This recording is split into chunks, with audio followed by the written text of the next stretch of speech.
Bismillahirrahmanirrahim. Assalamualaikum warahmatullahi wabarakatuh. Alhamdulillahirabbil alamin. Wassalatu wassalamu ala nabiyyina Muhammadin wa ala alihi wa sahbihi ajma'in. Amma ba'd.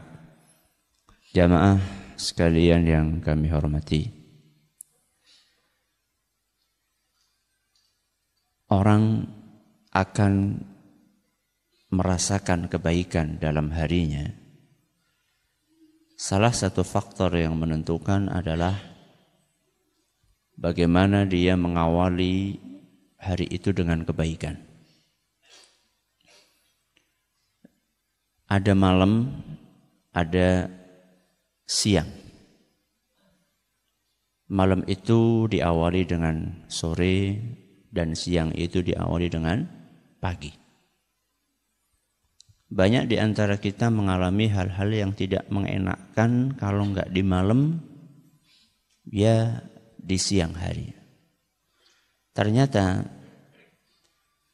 salah satu pemicu terbesarnya adalah ketika orang tersebut tidak mengawali siang dan malamnya dengan amalan yang diajarkan oleh Nabi kita Muhammad sallallahu alaihi wasallam. Seandainya amalan yang diajarkan oleh Nabi SAW tersebut dijalankan, maka dia akan melewati hari-harinya, siang ataupun malamnya dengan kebaikan, dan akan dilindungi oleh Allah Azza wa Jalla dari keburukan. Amalan tersebut adalah zikir pagi dan petang. Amalan tersebut adalah zikir pagi dan petang.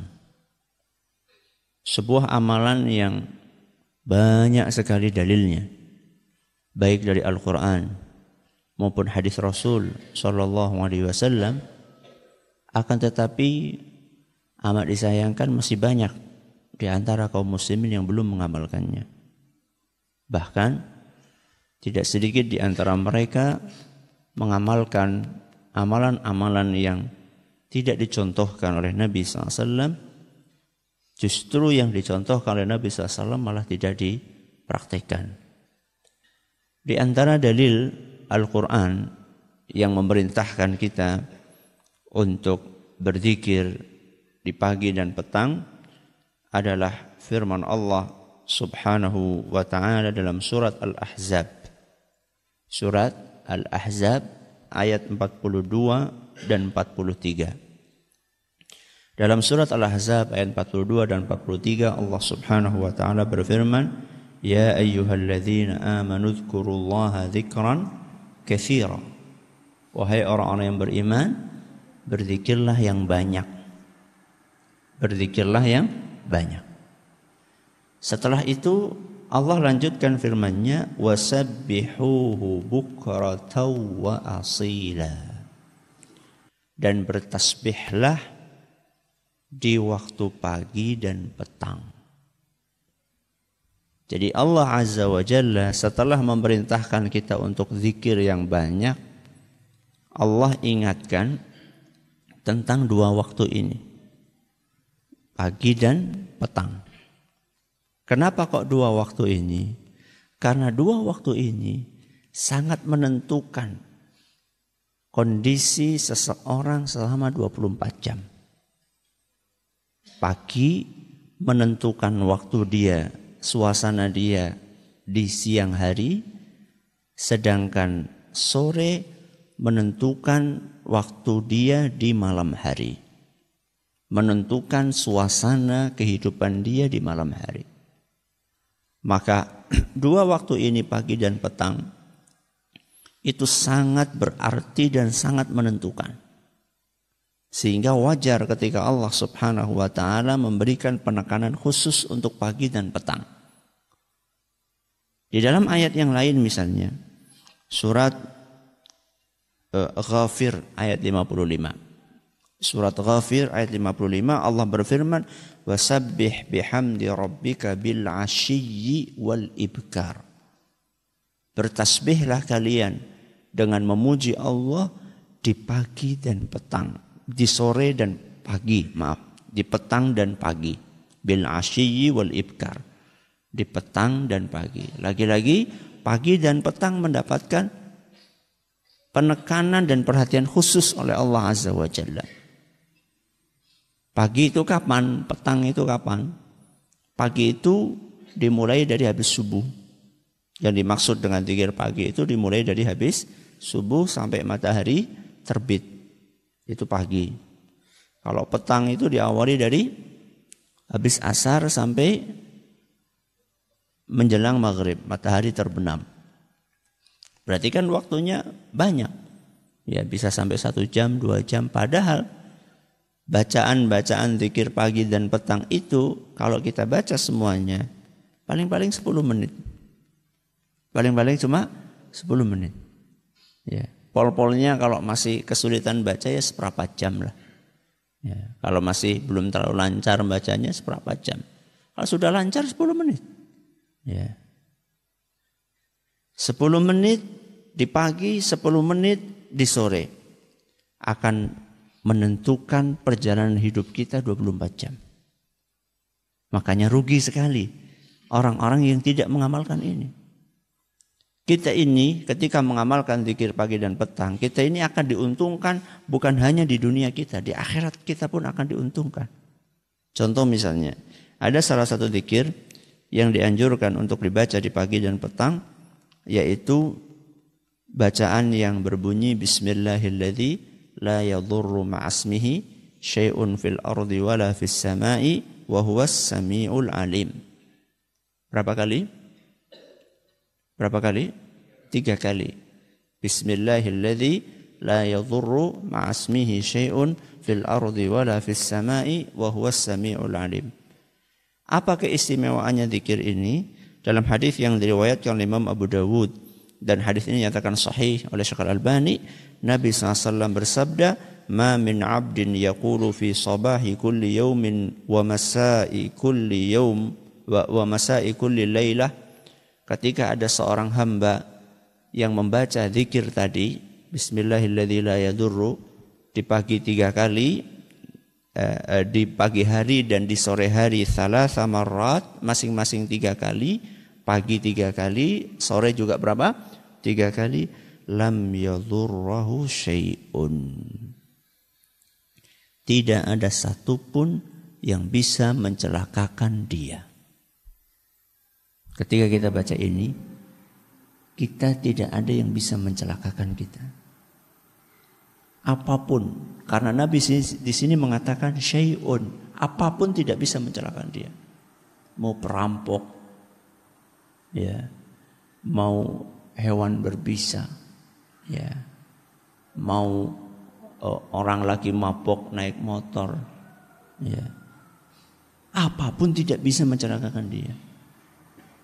Coba perhatikan, betapa banyak orang yang hidupnya atau mengalami peristiwa yang enggak mengenakkan, istilah orang apes, ya, atau sedang sial. Ternyata apes dan sedang sialnya itu karena dia tidak membaca zikir ini. Ini kan enak sekali kita. Dalam 1 hari 24 jam dijaga sama Allah Subhanahu wa taala. Dengan membaca bacaan tadi. Hanya dengan, coba sekarang. Bismillahilladzi la yadurru ma'asmihi syai'un fil ardi wala fis sama'i wa huwas sami'ul alim. Bismillahilladzi la yadurru ma'asmihi syai'un fil ardi wala fis sama'i wa huwas sami'ul alim. Bismillahilladzi la yadurru ma'asmihi syai'un fil ardi wala fis sama'i wa huwas sami'ul alim. Berapa menit? Kurang dari semenit, bayangkan. Kurang dari semenit. Kita dilindungi oleh Allah Subhanahu wa taala. Dijaga oleh Allah Azza wa Jalla dari hal-hal yang bisa mencelakakan kita. Maka rugi. Orang yang sudah tahu kemudian tidak mengamalkan itu rugi sekali. Ya, saya kan belum tahu. Makanya belajar biar tahu. Ya. Ini salah satu keuntungan di dunia. Keuntungan di akhirat apa? Ada salah satu zikir yang biasa disilahkan dengan Sayyidul Istighfar. Apa? Sayyidu al-istighfar. Sayyidu al-istighfar. Istighfar itu punya beberapa redaksi. Yang paling top, yang paling istimewa itu diistilahkan dengan Sayyidul Istighfar. Ya. Istighfar yang paling istimewa. Ini dianjurkan untuk dibaca setiap pagi dan petang. Bunyinya Allahumma anta Rabbi la ilaha illa anta khalaqtani wa ana abduka wa ana ala ahdika wa wa'dika mastata'tu a'udzu bika min syarri ma sana'tu abu'u laka bi ni'matika alayya wa abu'u laka bi dhanbi faghfir li fa innahu la yaghfirudz dzunuba illa anta. Perhatikan apa keistimewaannya. Man qalaha minan nahari muqinan biha, barang siapa yang di harinya, di siang harinya dia membaca Sayyidul Istighfar tadi dalam keadaan dia meyakini isinya. Berarti usahakan baca zikir itu enggak cuma dibaca dengan lisan, tapi dipahami maknanya, diyakini kandungannya. Ya. Barang siapa yang membaca Sayyidul Istighfar tadi di pagi harinya, kemudian dia meyakini isinya, famata min yaumihi qabla an yumsi fahuwa min ahlil jannah. Kok dia mati sebelum masuk waktu sore? Jadi dia bacanya pagi ya, habis subuh.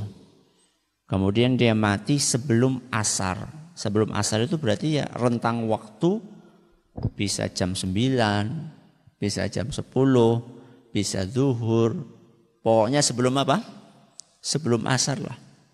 Barang siapa yang sudah baca Sayyidul Istighfar di pagi harinya dalam keadaan dia yakin isinya, kemudian dia mati sebelum masuk waktu asar, maka dia min ahlil jannah.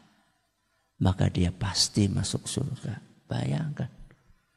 Allahumma anta Rabbi la ilaha illa anta khalaqtani wa ana abduka wa ana ala ahdika wa wa'dika mastata'tu a'udzu bika min syarri ma sana'tu abu'u laka bi ni'matika alayya wa abu'u laka bi dhanbi faghfir li fa innahu la yaghfiru dzunuba illa anta. Seperempat menit.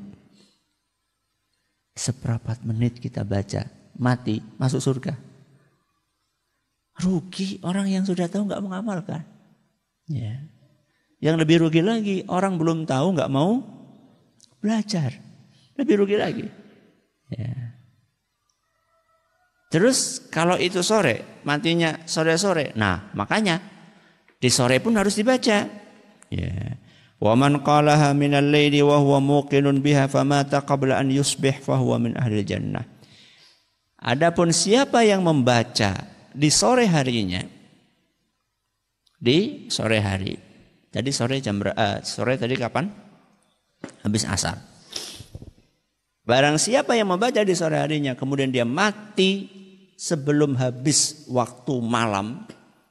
Sebelum habis waktu malam. Berarti sebelum subuh. Ya. Dia bacanya sore, matinya jam 8 malam. Atau matinya jam 10 malam. Atau jam 12 malam. Atau jam 2 Pak. Atau jam 2 dini hari. Atau jam 3. Atau jam 4. Pokoknya sebelum subuh lah. Kok dia mati sebelum subuh, maka dia akan masuk surga. Hadis riwayat Bukhari. Maka tidak layak bagi seorang muslim, apalagi seorang santri, tidak layak untuk tidak mengamalkan. Ya. Dan ini akan menguntungkan kita di dunia dan di akhirat. Sekarang banyak buku zikir pagi petang yang sudah bentuknya buku saku kayak gini, ya.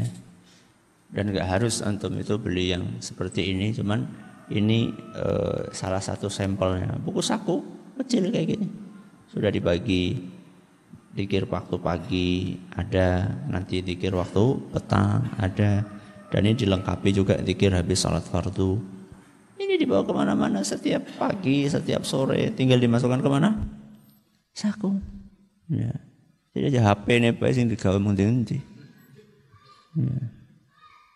Ini ya enak, ya ringan, nggak memberatkan, tapi efeknya dahsyat. Efeknya dahsyat. Ya.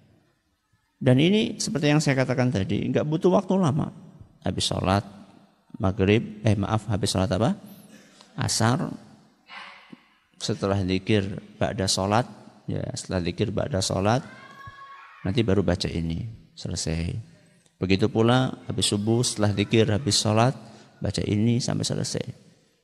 Itu akan menguntungkan kita di dunia dan di akhirat. Mudah-mudahan habis ini kita terus mengamalkan apa yang diajarkan oleh Nabi kita Muhammad sallallahu alaihi wasallam. Sampai kapan?